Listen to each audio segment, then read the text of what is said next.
Our first source as Unitarian Universalists, I think, is a pretty good definition of awe and wonder.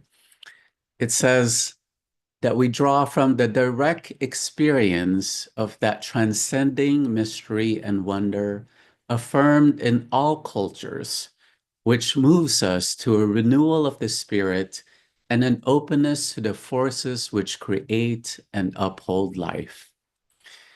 This isn't just referring to the extraordinary opening up of the clouds and the rays shining through, like that sunset at Dubrovnik picture that I shared with you a couple of weeks ago, but even the ordinary as well, like what we experience here in this virtual sacred space week after week. While awe and wonder are often used as synonyms, almost always used in the same breath, awe and wonder, they are distinct from each other, but still very much related. According to Touchstone's journal, awe is our emotional response to a powerful or moving experience, while wonder involves reflecting about that experience. And I also might want to add that perhaps in addition to reflecting, we perhaps also come up with a response to that moving experience. Let me give you an example of what I mean by this. You might have heard that Notre Dame in Paris was recently reopened after the devastating fire 5 years ago. Yes, a couple of nods here. Now, some of you might have been to Notre Dame in person, just like I did 6 years ago, plus one day. So May 17th of 2018 was when this picture was taken. So that those tents in front that you see, the white pinpoint triangle looking, pyramid looking like stuff, are actually the Christmas market across the Seine from Notre Dame, actually. And what many of you might have experienced when you first saw Notre Dame, like I did, was a sense of awe and wonder when you first encountered this renowned cathedral. What's there not to love about those gargoyles or those highly ornate arches above the doors as you come in through the western facade, or the rosette stained glass windows whose light shine through as if to transmit a message directly from the heavens, just like the one you see on the left there? And do you also recall those individual chapels that convey their unique stained glass windows, sculptures, and statues? Again, like these two that you see.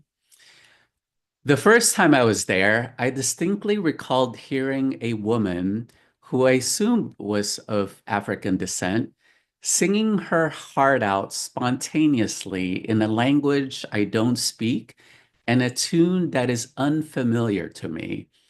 But my heart certainly resonated with it, and it moved my soul to respond with wonder.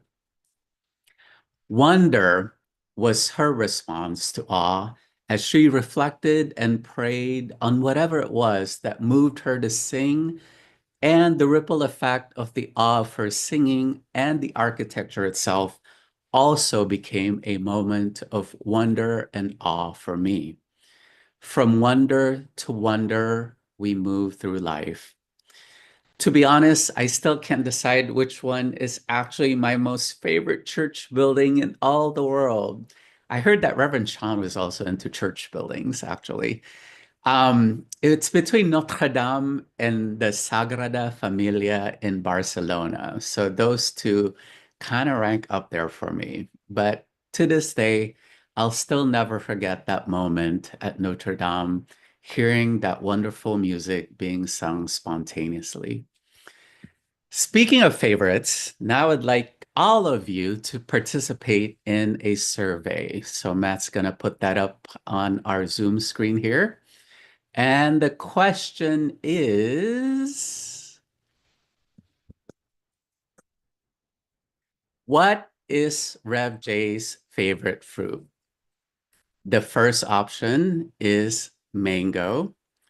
The second one is durian. Those of you who have never heard of it, it's kind of a controversial fruit. In fact, I think in Singapore subway, they ban the transport of durian. The third is myself. I'm my favorite fruit. And the last one is strawberry. So let's take a minute to fill out that survey there. Mango's in the lead right now, with strawberry coming in second.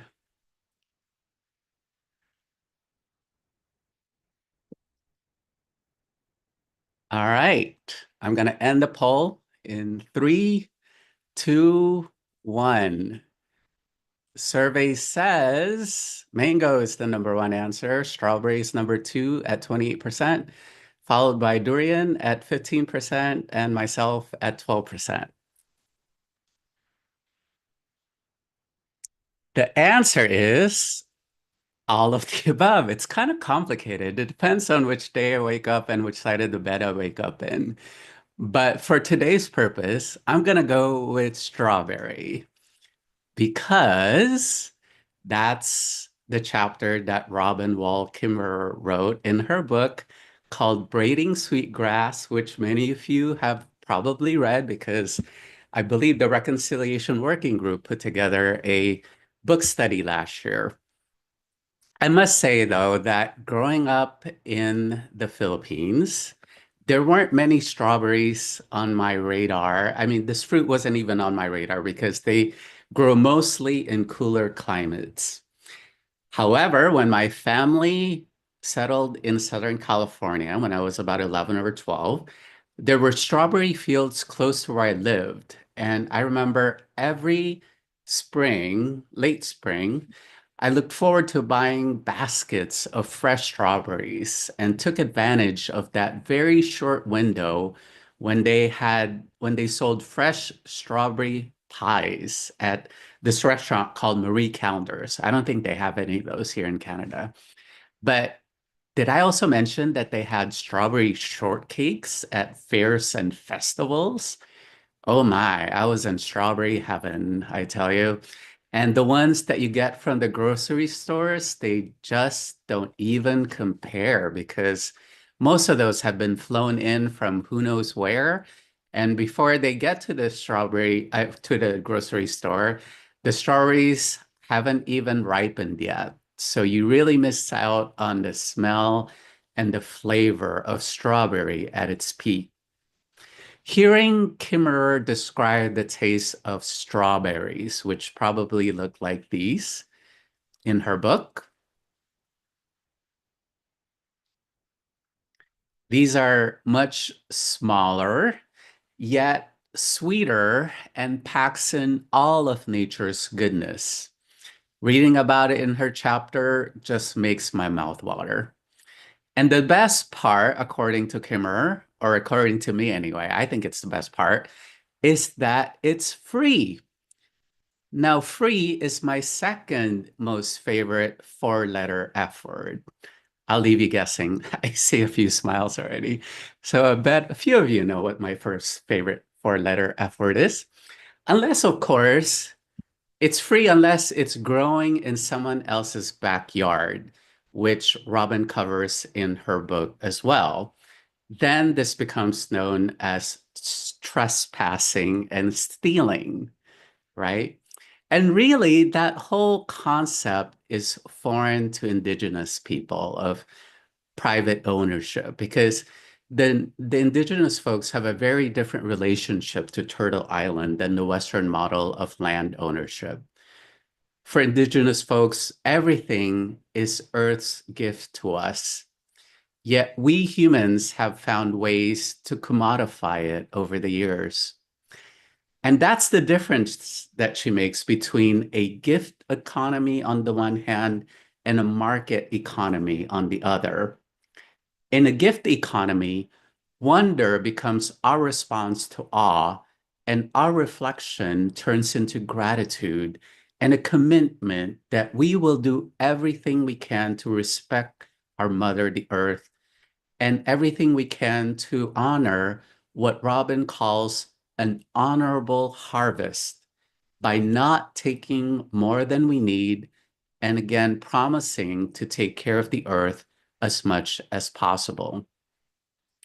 In a market economy, on the other hand, we pay cash or using our credit card in exchange for consuming goods and services, with at most a thank you from the cashier from the grocery store clerk, or maybe even a smile and a have a nice day thrown in there for good measure. Maximizing profits becomes the bottom line with very little care or concern for you as the consumer or what happens to the planet afterwards.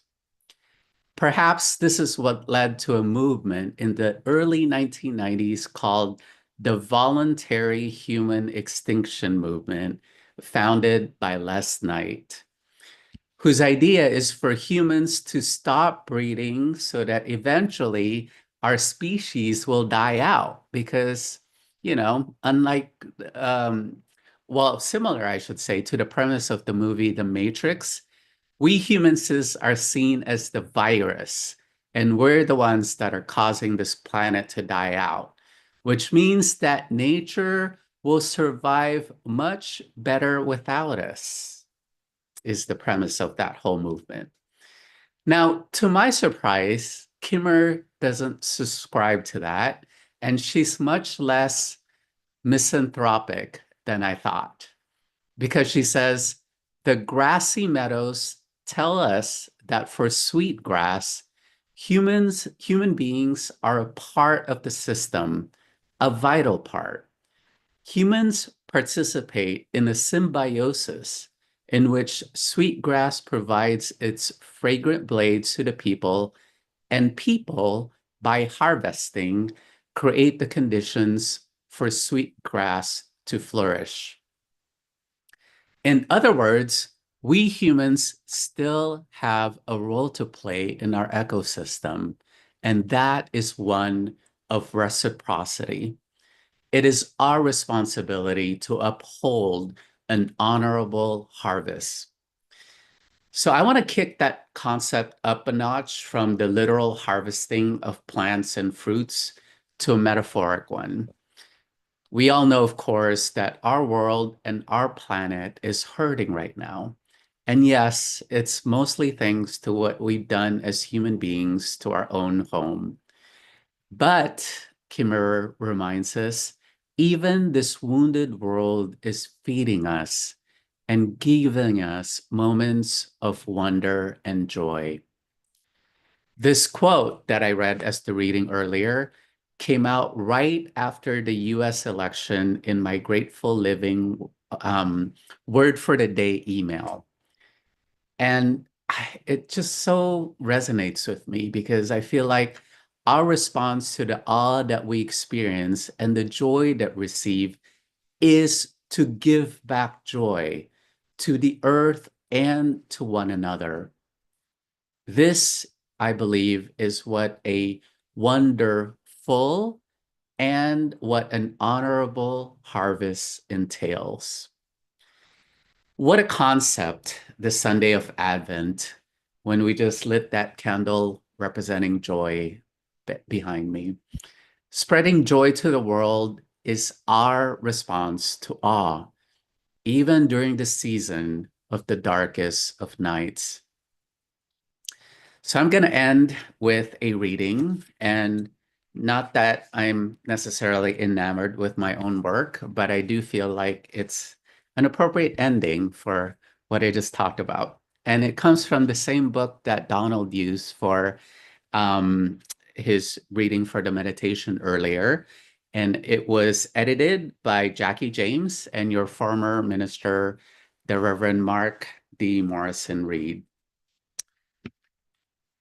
In Hawaiian, Malama means to care for, and Aina means the land.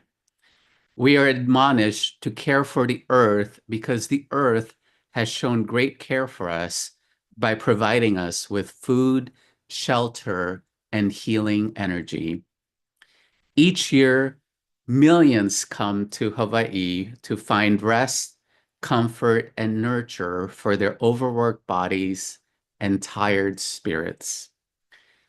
They come to be connected to the Aina and the transformative power that it offers. But to simply receive these gifts without offering something in return robs us of a reciprocal relationship with the earth. Malama Aina means participating in beach cleanups, recycling, installing solar panels, and being mindful of our carbon footprints. Malama Aina is a way of being that ensures the web of life remains vibrant and healthy. If we malama the Aina will malama us. And again, that was written when I was the settlement ministry of our congregation in Honolulu. Let us take a moment, shall we, to be one with our breath and to picture what it means to malama Aina. And Matt is going to put up an image here of what a sweet grass looks like.